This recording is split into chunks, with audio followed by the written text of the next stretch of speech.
Ever hit the gas in your car and feel like you're not going anywhere? Uh-oh, sounds frustrating. Well, that's exactly how one CEO described his company's experience before implementing SAP. Yeah. Total frustration. I can imagine. So today we're diving deep into the SAP Blue Book by Michael Doan.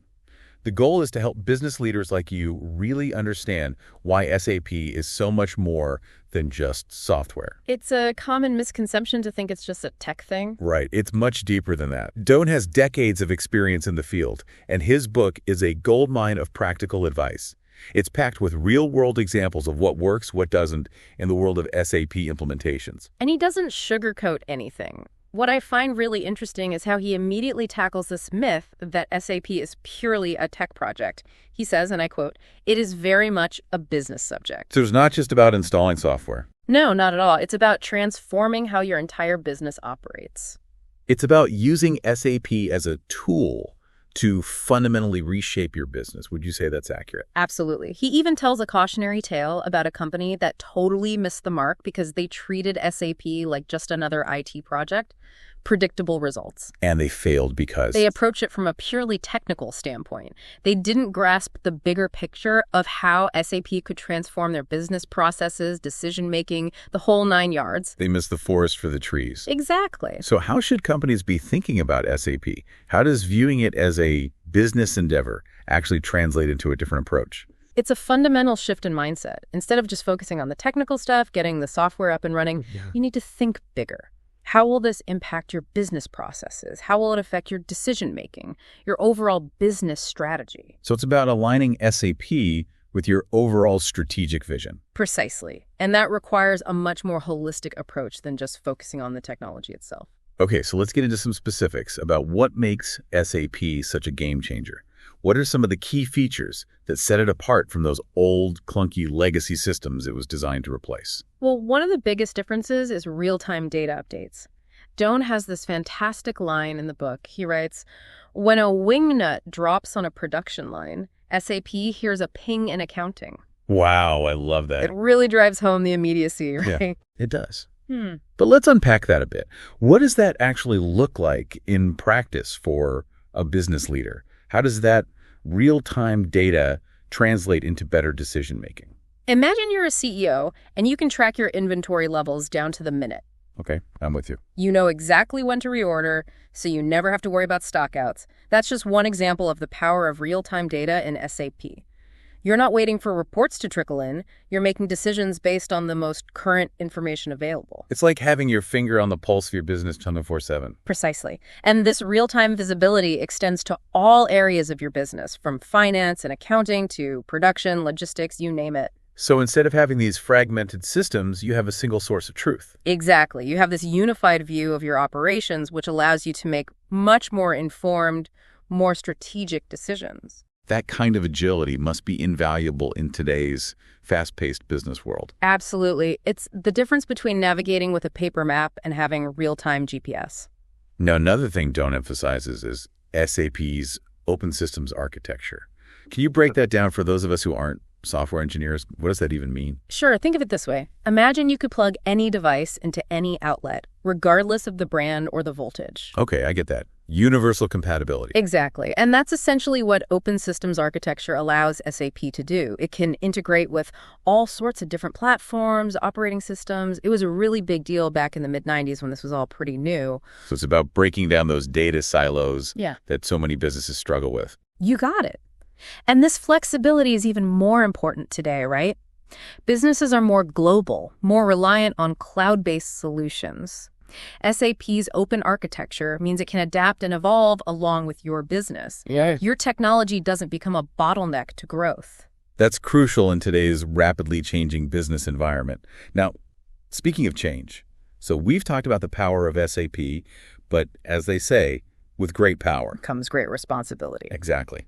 Doan points out some common pitfalls that companies stumble into on their SAP journeys. One of the biggest ones he calls SAP in a microwave. Rushing the implementation? Exactly. Like- Prioritizing speed over thorough planning and preparation. Oh, I've seen that happen. It's like trying to bake a cake in half the time. It just doesn't work out well. Right. Instead of a delicious cake, you end up with a gooey mess. And when we're talking about something as crucial as your entire business operating system, That's not a risk you want to take. Exactly. Doan points out that rushing often leads to these critical oversights. You miss opportunities for optimization, and you end up with a system that doesn't actually meet your needs. So patience is key. It's like building a house. You don't want to rush the foundation. Exactly. You need a solid blueprint, the right materials, experienced builders. The same goes for implementing SAP. And clear communication is crucial throughout the process, right? Absolutely. Domain talks about establishing a strong governance structure with crystal clear communication between the project teams, stakeholders, everyone involved. It's about bringing everyone along on the journey. Making sure everybody's on the same page. Yes. And this ties into another crucial aspect: change management. Which, as Doan argues, is essential for successful SAP implementation. He says, and I'm paraphrasing here, that the biggest reason companies struggle with ERP systems is that they don't take change management seriously enough. It's not enough to just have the technology. You have to bring your people along with you. You can lead a horse to water. But you can't make it drink. Exactly. You can have the most sophisticated system in the world, but if your employees don't know how to use it, or worse, resist it, you're not going to see those benefits. So how do companies get their employees on board? What are some practical steps they can take? Communication is key. Employees need to understand why the company is making this change, how it will benefit them, what they can expect.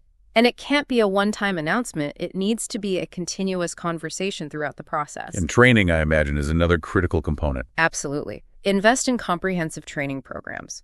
Employees need to feel comfortable and confident using the new system, which means hands-on experience, opportunities to practice, and ongoing support.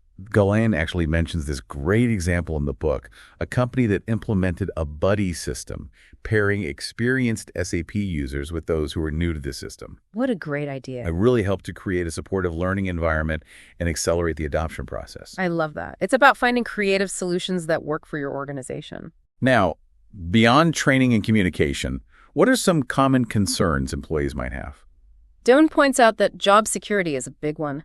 Employees often worry that the new system will automate their roles. And then there's the fear of making mistakes, the potential for a heavier workload during the transition. Change is hard. Absolutely. Those are all very valid concerns. So how can leaders address them effectively? Again, transparency and communication are key. Be upfront about the potential impacts, both positive and negative, and don't shy away from those tough conversations. So create a culture where it's safe to ask questions, to express concerns. Yes. That's where leadership plays a crucial role. Doan is very clear about that.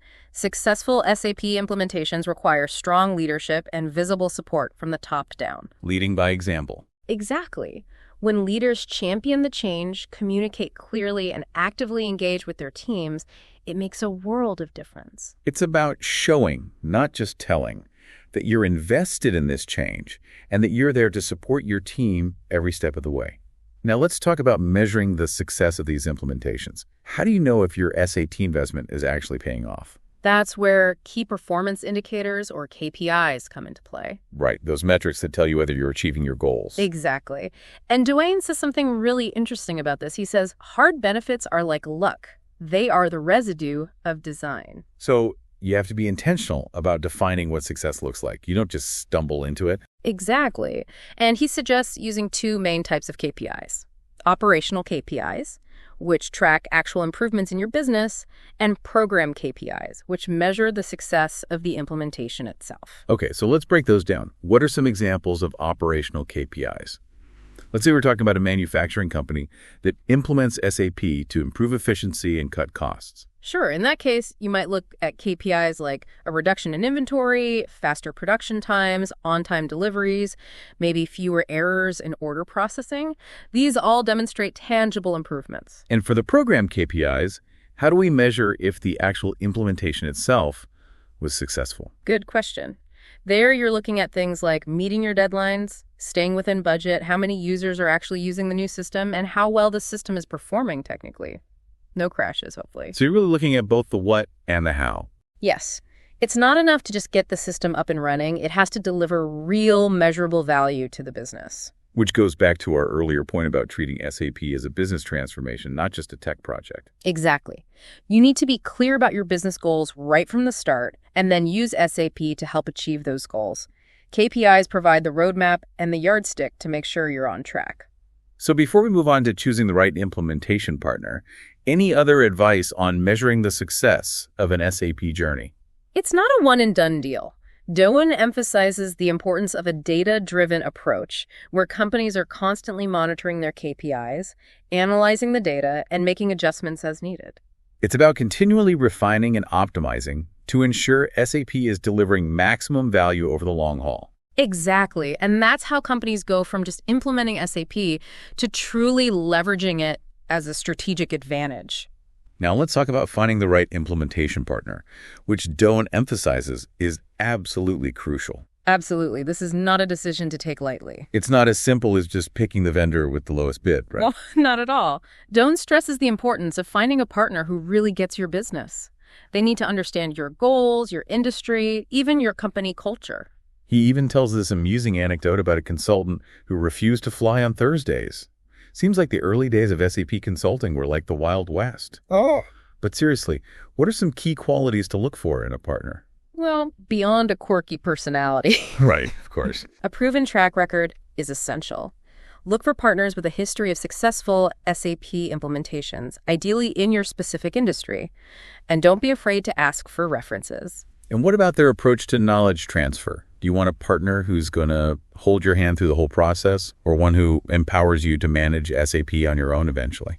Doan is a big advocate for the latter. He believes a true partner empowers you to become self-sufficient. Teach a man to fish, right? Exactly. He has this great analogy in the book. He compares some consultants to babysitters who just sit in front of the TV. He says the best ones teach you how to make popcorn, how to turn off the TV yourself, that kind of thing. I love that. So how do you make sure you're choosing a partner who prioritizes that knowledge transfer? Ask them directly about it. How do they approach training and knowledge sharing? A good partner will be transparent and eager to share their expertise. Doan's not a fan of the traditional fixed fee model for these projects, is he? Not really. He argues that it often leads to a check-the-box mentality. The focus shifts from delivering value to staying within budget, which can be counterproductive in the long run. So how do you avoid that? He suggests looking at value-based billing models, where the consultant's compensation is directly tied to the benefits you achieve. So everyone's incentives are aligned. Exactly. It shifts the dynamic from a purely transactional relationship to a true partnership where both sides are invested in your success. This has been an amazing deep dive into the SAP Blue Book. Yeah. As we wrap up, what are the key takeaways for our listeners, especially those considering or currently on their own SAP journeys? Don't just focus on the technology itself. Think of SAP as a catalyst for transforming your business, not simply a software upgrade. It's about the bigger picture. Exactly.